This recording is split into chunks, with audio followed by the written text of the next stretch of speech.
What's up, guys? It's Ryan here with Eastcoastathletics, and welcome to another Track Talk Thursday. This is number 5 in the lineup. We're gonna keep it flowing as long as we possibly can. I have 3 very important topics that I want to talk about today. And the first one, good, Mr. White, just here, on another spectacular night that, we just discuss stuff in track and field, relax our mind. Pretty much this is the spot that you come to, clear your mind, talk about some track and field, get some updates on what's going on in the track and field world. This is the spot. So to kick things off, I want to let you guys know that Dawn Harper Nelson, because she's married right now, she is coming out of retirement. What's up, Coach L? She's coming out of retirement. She announced like 2 weeks ago that she has resumed training and will be looking to compete at the Olympic trials come next year. And she pretty much, coming back from having a baby. So you say it's a wave going on? What wave? But yeah, she is coming back from having a baby. And VCB is coming back. So that's 2. And then that's a good one, Coach L. So that's technically 5 ladies that I know of that, had a child and then come back to run track and field. It's an awesome feat for them. I think that, it goes to show that anything is possible. And, I was sitting here earlier and I was thinking that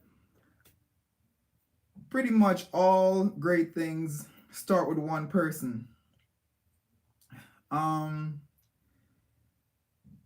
I'm gonna say Martin Luther King, pretty much all revolution, everything great start with one person.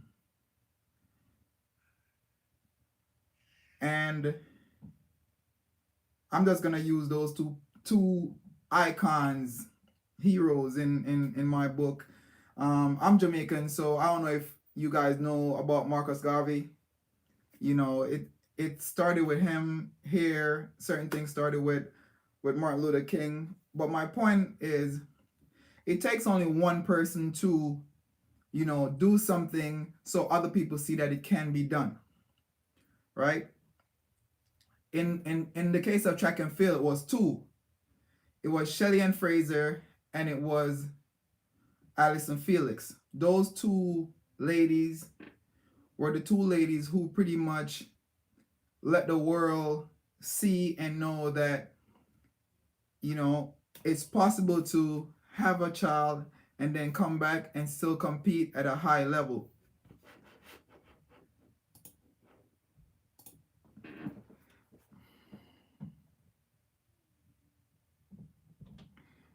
And that's unfortunate, Coach L, that they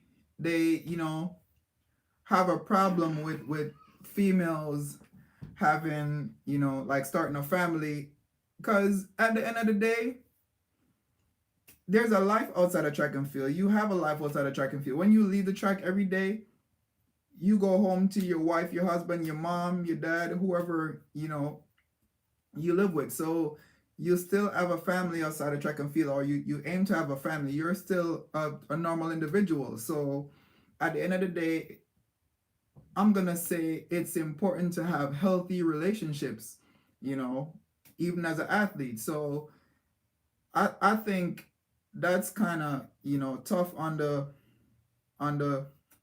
what's up. It's kind of tough on the athletes that the sponsors, don't really facilitate them that much. I really think that they should. And from the previous cases with Allison Felix and Nike, I think a lot more sponsors are, a bit more open to certain things. Um, VCB is coming back. We had Shelly and Fraser who just had a baby. Harper just had a baby. She says she coming back as well. Ali had a baby, and Felix had a baby. So that's five. And I'm almost sure that there will be quite a few more that is gonna pop up, because once they see that, it's more prevalent, it's nothing to hide. I think they're gonna come forward and, you know it is unfair, Joseph. It's really unfair. And for you guys that don't know, that's Joseph Amoa, in the chat room, Ghana's fastest man. Yeah, so it's really unfair for the females. Say Nikas.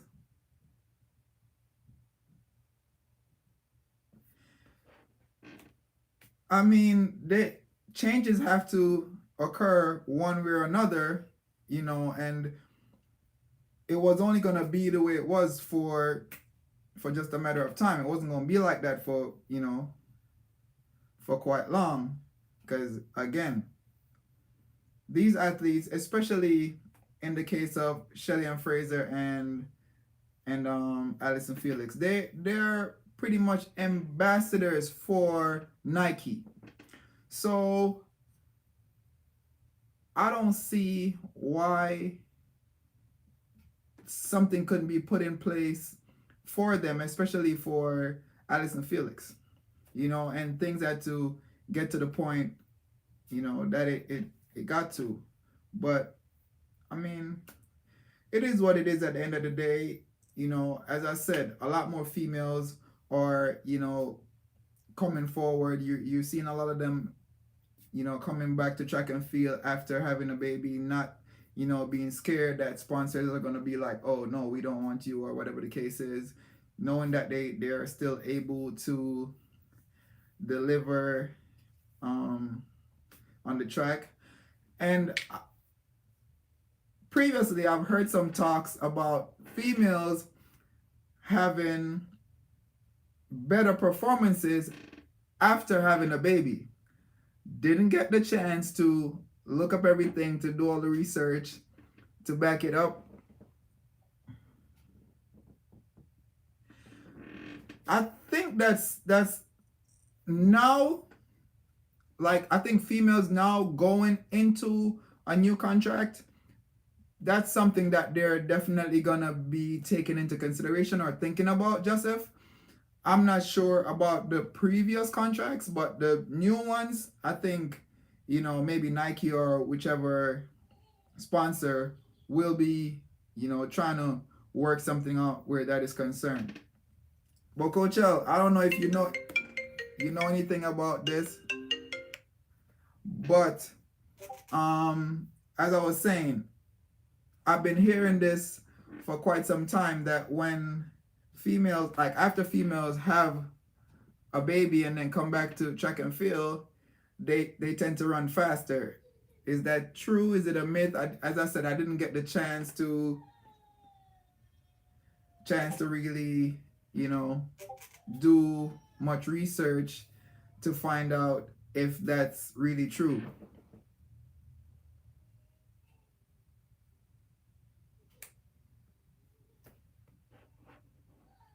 True.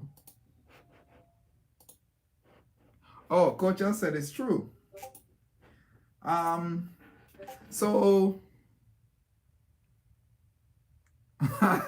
oh, you say that's why they say babies are steroids. So I mean, what's the science behind it? Because oh, okay. So you say the body is filled with, extra nutrients. Okay. Okay.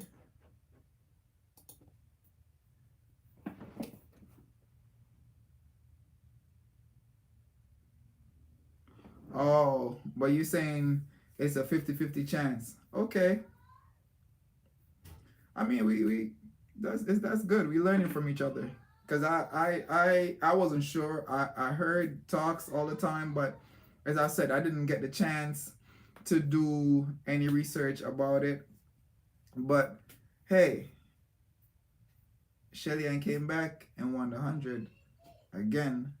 Alison Felix made the team and split 49 seconds. So that in itself, you know, kind of based on what we are seeing, kind of tip the scale, in the favor of females performing better who had a baby. And hold up, Ali came and won the 100-meter hurdles, so that's another female. These are all great performances. So I guess it's not just a myth. I guess it's true.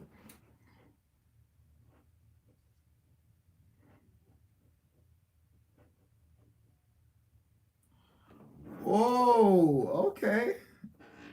Okay.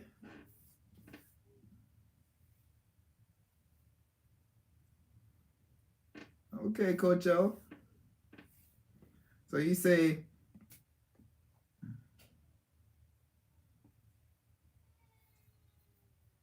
okay. So pretty much the fact that it's been a year. Yeah, it's some he coming up with that. See, that's one of the even though Coach L is kind of anti-Jamaican, but he always bring a good vibe to my live stream, so I like having him here.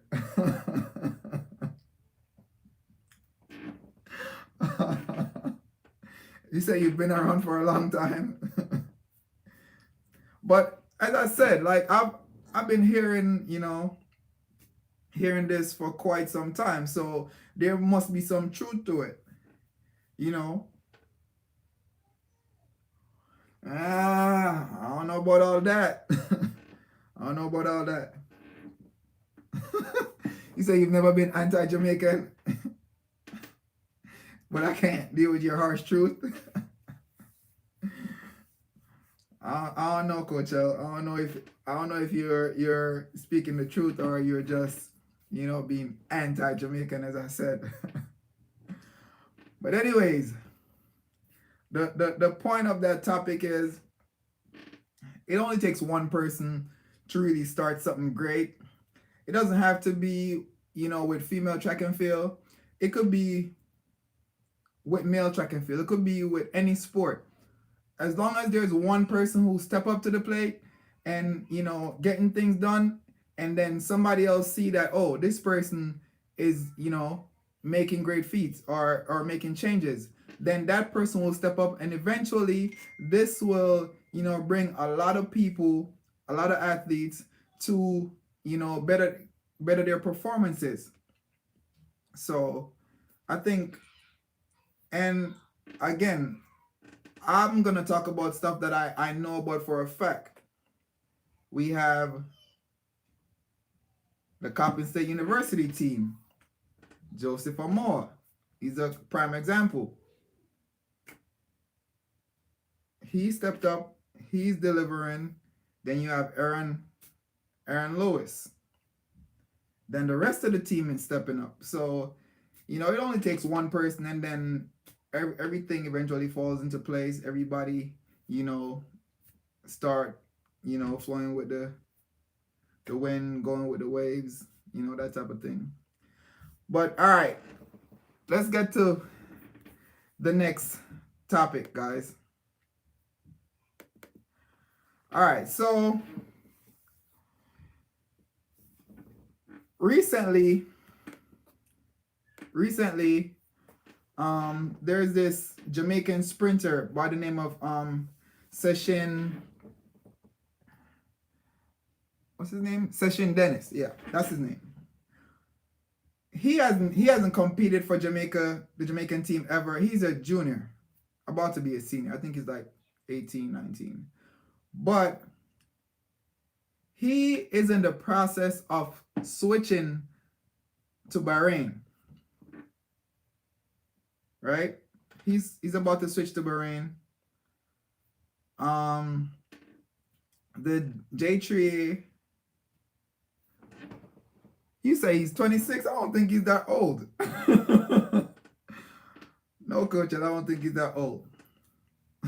Coach, you're funny. But anyways, he's he's about to switch to Bahrain. The J3A, I guess they're launching investigations to see if the rumors are true and what's really going on.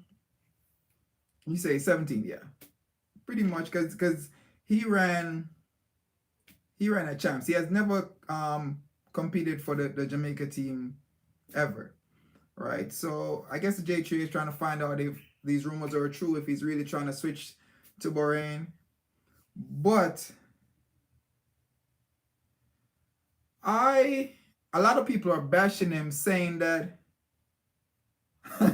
you're right, Coach Al, they got that big money. A lot of people are bashing him, saying that as soon as he switched allegiance, he should only be allowed to stay in Jamaica for 2 weeks. He should not be allowed to train in Jamaica. He shouldn't be allowed to use their facility or anything of that nature. But I mean, I disagree. There is only, Coach Al said this to me before. In every event, you say they need to take care of their athletes, Mr. White. I don't disagree at all. I do agree. In every event on the track, you can only have 3 athletes, right? When it comes to World Championship and Olympics. Only 3 athletes in each event. With that being said, Jamaica produced so much track and field talent in the jumps, in the sprints, even in the middle distance. They produce great athletes. I don't think there's enough, room to nurture all of this talent in Jamaica. Right? So personally, I don't think it's a bad decision. And knowing that you have to be in the top 3 in your country to really, be seen or noticed by sponsors, I don't think it's a bad decision, because Jamaica have a whole lot of sprinters. So even if he's there running, like, say he running 10-0 or 10-1s, if he's not in the top 3, then the sponsors won't look at him at all. They won't. So I think that it's not a bad decision on his part. I think whoever is helping him is looking out for his best interests. Yes, the Jamaican crowd, Jamaican public won't be happy with a decision like that, because they're going to want all their athletes to remain in Jamaica or compete for Jamaica. But at the end of the day, you got to think about the individual. He's a young athlete. You never know what could happen in 2-3 years, right? And I feel like monetarily, he'll get more running for Bahrain compared to running for Jamaica. And that's just the truth. I mean, I love Jamaica, and that's who I will always compete for. But at the end of the day, that's just my opinion and my belief. Somebody else, they'll definitely, go and compete for another country. And I don't think he should be barred from doing that. I don't think that, they should have any, grudges or do anything like that. Other athletes have done it. Andrew Fisher is a prime example. He is running for Bahrain right now, and he was born in Jamaica. He ran for Jamaica at the CAC Games. So, what's the big deal if somebody else do it? I think the issue is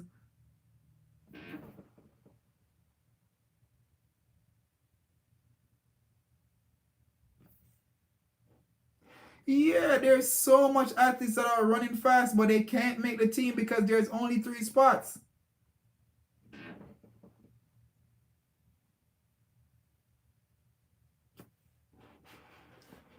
Coach L says some of the athletes need to leave and come to the US. And Coach L, I don't disagree with you. I think that they do need to, explore other training options because there's so much talent there, and all the coaches there are not able to focus on all of the athletes. So all of the athletes that are there. So I really think that, they could go different places. They could come here to train. Switching to Bahrain, in my opinion, is not a bad decision.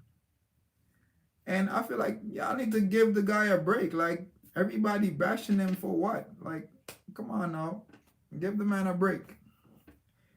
He is young. He need to do what's best for him at the end of the day. But at the same time, this is a little spin on it. Apparently, whatever is going on was just arranged between his dad and his coach. His mom is not in on the loop. I think I watched a news video that explained that his mom, didn't know about it.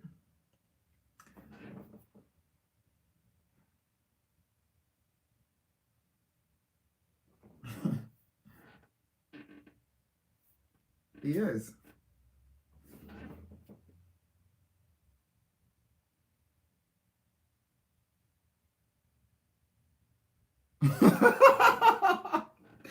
Joseph is funny. He got jokes. He got jokes. But as I was saying, his mom is not aware of all the decisions that are being made. I think it's just between the coach and the dad that is really, working things out. Because from what I heard, based on what I read and based on the news video that I watched, he's been in and out of the country. And the mom don't really know exactly what's going on. It's pretty much, between the dad and the coach. And the news video, in the news video, they I think they went to the school because he's a Stets athlete from Farquharson School. They went to the school, tried to talk to the principal, didn't get any, confirmation of anything. The coach didn't confirm anything either. But all this stuff is pretty much rumors. I think there is some truth to it. If there wasn't, then there wouldn't be any rumor whatsoever. So I think there's some truth to it. Either he's in the process or he wants to, or something's going on. I'm not quite sure. As soon as I, get some solid, facts, I'll definitely let you guys know exactly what's going on with him and what they plan to do. But I don't think Jamaica wants him to leave, but they really have no control over where he go. And I don't think they could restrict him from training or even, staying an extended period of time in Jamaica.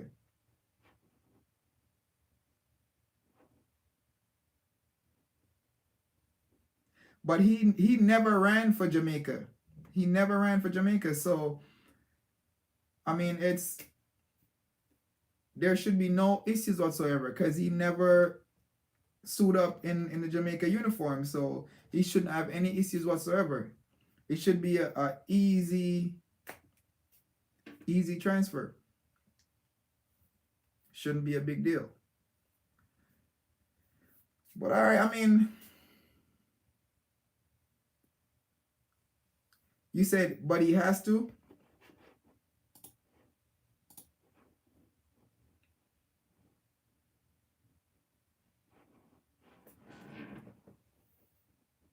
His coach and father.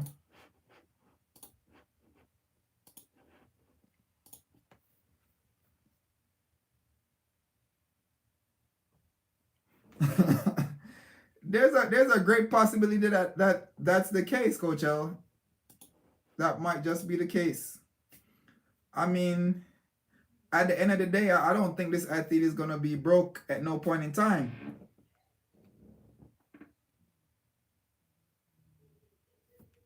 Exactly. He never ran for Jamaica. So that's what I'm saying. He should have no issues whatsoever.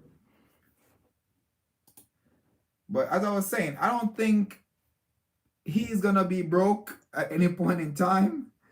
And I feel like this is an opportunity for him to take himself, his coach, not I'm not even gonna say his coach. I'm gonna say this is an opportunity for him to take himself and his family out of poverty.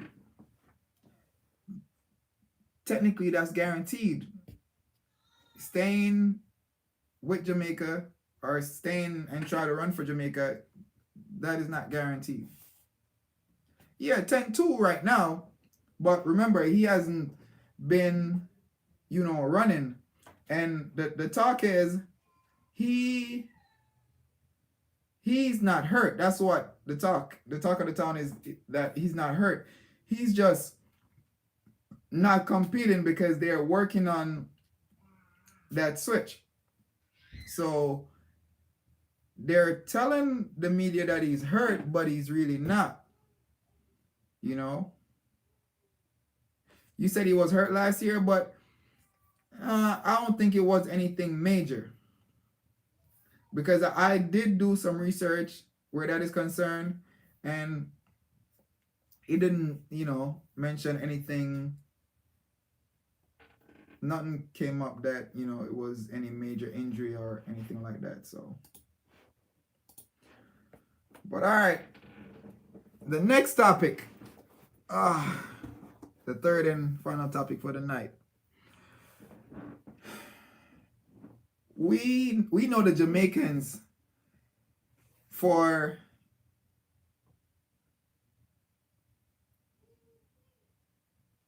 exactly. But as I said, we move into the next topic. We know the Jamaicans for being the sprint capital of the world, Coach L. I know you're hearing me. Jamaica, sprint capital of the world. Yeah, we produce all the great sprinters. Yes, I know you heard me. Yeah, I'm talking to you, Coach L. I don't know if Coach X is listening too, but yeah, that's what I think. You laughing? Yep, I'm always believe that sprint capital of the world. However, we also know Kenya as being the middle distance and the distance capital of the world, pretty much, because they dominate pretty much all the long distance races from the 8 all the way up to the marathons. Coach says sprint cell phone. No, not sprint. They don't have sprint cell phone service in Jamaica. We have sprinters, not a cell phone service. Okay, just letting you know that. But as I was saying, I think it's like a month ago, an athlete by the name of Kipchoge, he ran the fastest marathon ever, finishing in 1 hour, 59 minutes, and 40 seconds, which is pretty much a world record in the event. Not only that, for the past, I would say, decade, athletes from Ethiopia, Morocco, and Kenya has been dominating the distant running across the board, all the way from the 8 all the way up. We know about David Rudisha. We know about um I can't remember all the names. They not, normal names that we could just call. And hey, where you guys ran off to? Because I'm talking about distance running, y'all just leave? That's so rude. Yeah, see, I have Mr. White in the chat room. He used to run the 800 and the 15, so he know a lot of these names. Lagat is from Kenya, or was from Kenya. I don't know if you guys remember El Garouche. He's from Morocco. So they have been dominating for a while. But why? That's the big question. Why are they so dominant in the distant races? We know why Jamaica is dominant in the sprints. They got good coaches. We got that yam and banana.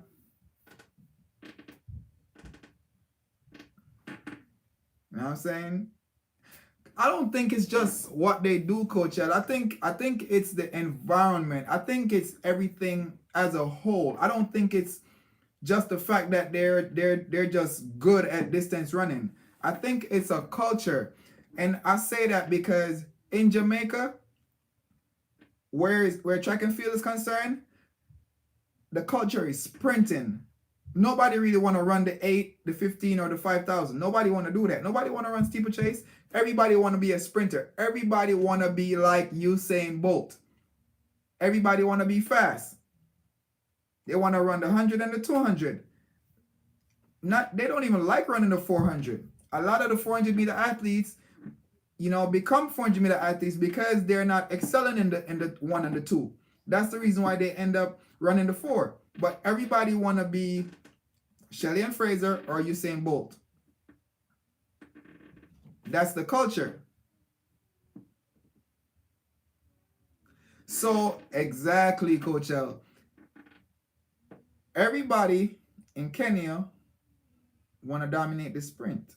The distance. But with that being said, they have couple, resources or elements that, adds to the pot. For starters, they train at high altitude. They train 8,000 feet above sea level. I don't even think I could last a week up there. Because I think that the air is very thin, not a lot of oxygen. That's where they train. In a town, it's a village called Reef Village.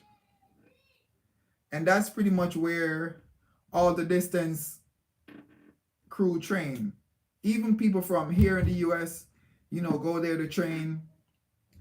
Because based on the article that I read, they explained it like, okay, when we train here and then we train at high altitude and then we come down to sea level, it's like child play. Those are the exact words. It's child play. So it's like, okay, we just, play around down here because we're used to running up there. So when we get down here where the oxygen, is much higher, then we could run fast, way faster than everybody else down here. The food, they are, I would say similar to a lot of the other African countries and the Caribbean countries where they don't have that junk food, Coach L. They don't have that McDonald's. They don't have that Burger King. They don't have that chicken spot where they go get wings. Their food is prepared for them specifically in a certain way to provide them with the necessary energy that they need to run.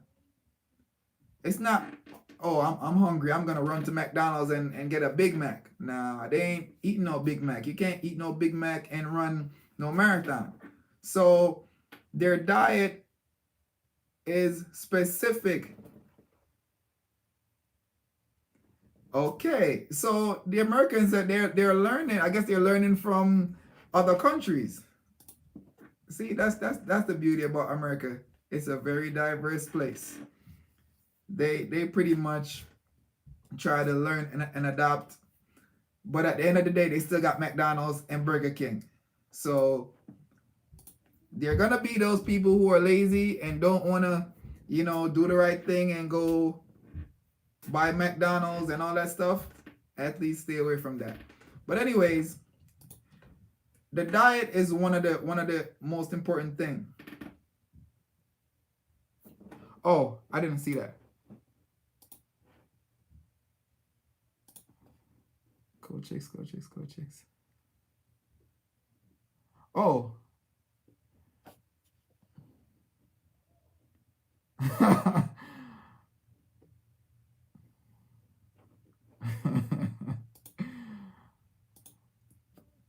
True. Coach X, I didn't even know that you're here. Didn't know that Coach X. I know Coach O was here. I didn't know Coach X was here.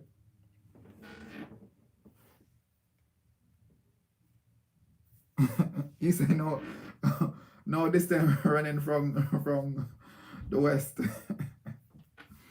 But yeah, another thing too, and I think this works with pretty much every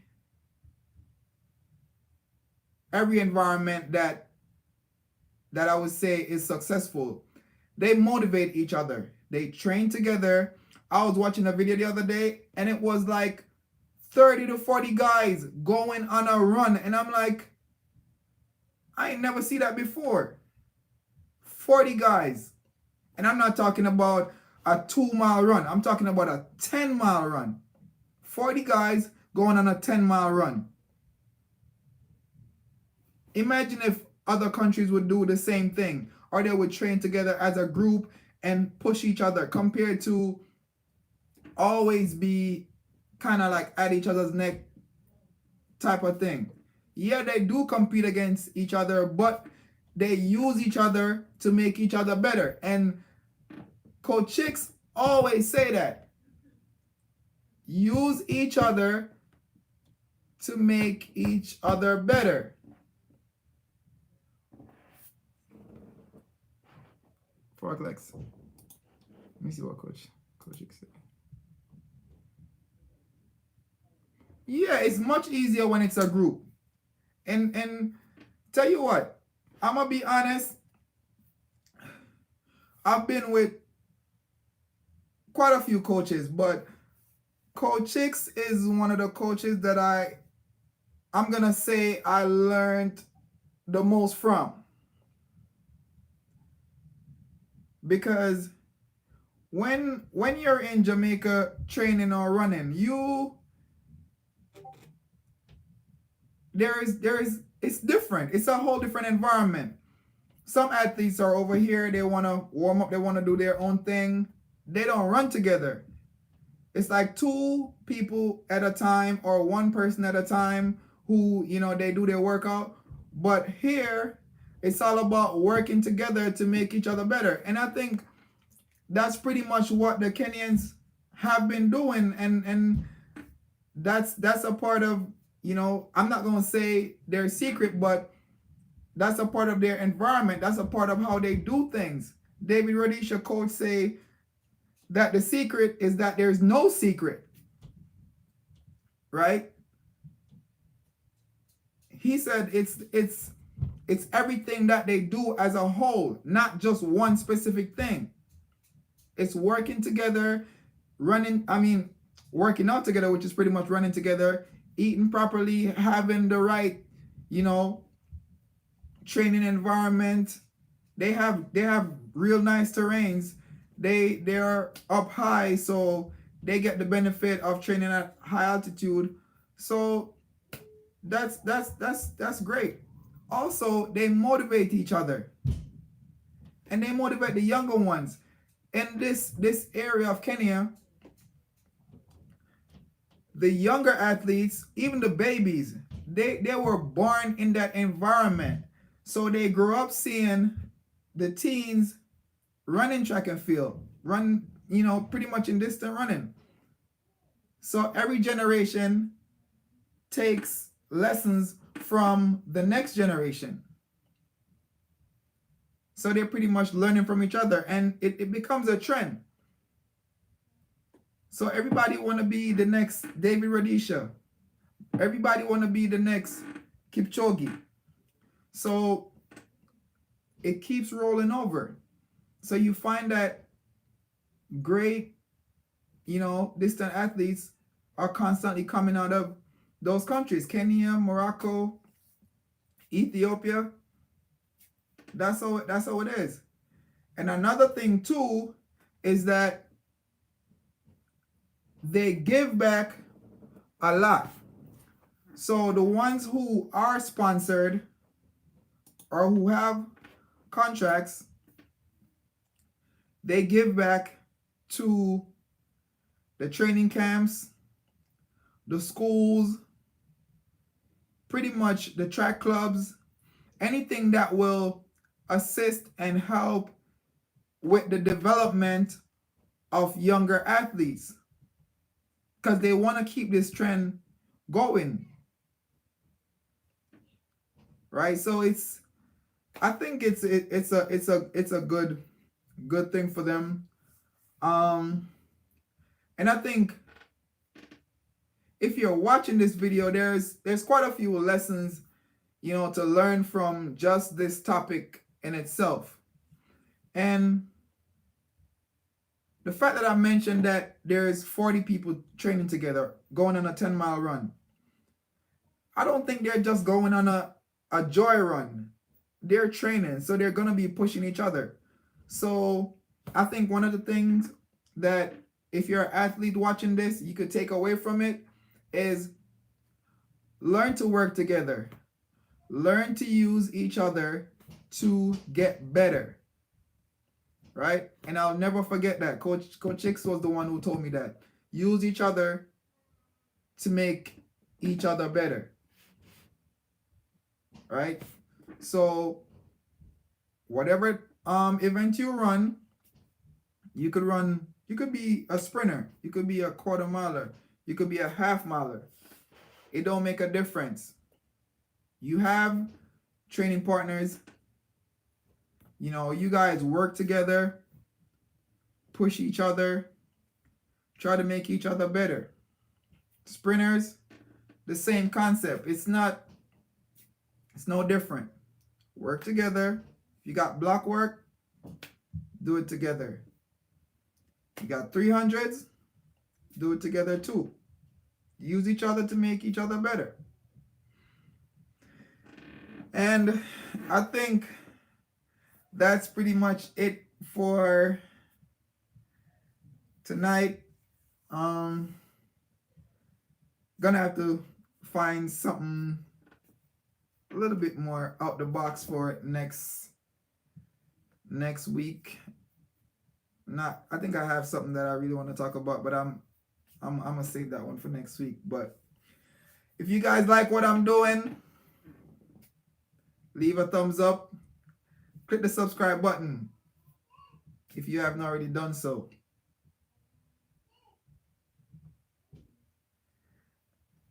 See, and I hope whoever watched this video, they not only just listen to what I'm saying, they're able to check out some of the comments in the chat. I hope they're able to do that as well, because there is a lot of knowledge and wisdom coming from people in the live chat. Because I'm learning while I'm sitting here. Because there are stuff that you guys share with me that I really didn't know.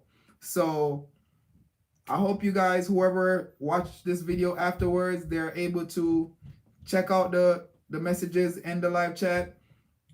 You know, learn from what the coaches that are in the live chat are saying, as well as whatever I present to you guys. And as I said, if you haven't already subscribed, click the subscribe button, leave a thumbs up, and comment. I'll always reply to your comments, guys. Always. I may not reply immediately, but I do afterwards. So feel free to leave a comment. And until next week, it's Rayon. Peace.